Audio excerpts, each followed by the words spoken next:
Welcome to the first episode of Free Historic Sites of Interest, where I'll be showing you how you can experience seeing historic sites for free, and I mean free, sites that would normally cost $5 to $25. I couldn't think of a better place to start this than our nation's capital, Washington, D.C. Our first neighborhood is Georgetown, which is located on the northwest quadrant of Washington, D.C. Founded in 1751, Georgetown was the fashion and cultural center of the newly formed District of Columbia. As Washington, D.C. grew over the centuries, so did Georgetown.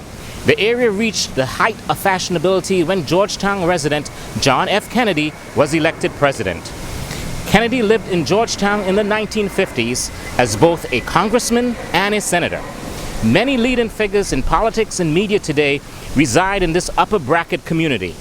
The primary area of Georgetown are M Street and Wisconsin Avenue, whose fashion stores draw large numbers of tourists as well as local shoppers each year.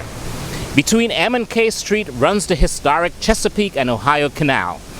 Georgetown is home to many historic landmarks that are not free, and I'll show you how to get to see those for free. Let's start with the C&O Canal. Do you want to pay $7 for adults to $24 for a family of four to sit and 1 hour long on a mule-drawn canal boat ride? Well, your choice, but I think not. When you can get an on-site ranger that is extremely willing to relate the canal's history to you at no cost. So let's demonstrate. Good day, sir. Could you give me a little history of the canal? Oh, sure, I could give a history of the canal. The Chesapeake and Ohio Canal had its beginning when President John Quincy Adams broke ground for what was then called the Great Project. Speculators like George Washington thought it'd be great to have an inland route from the Potomac Basin area near Georgetown to Pittsburgh, Pennsylvania. But they had... Could I interrupt you for just 1 second? What's that? Did anyone tell you have this uncanny look of Abe Lincoln? Abe Lincoln? Oh yeah, that's on purpose.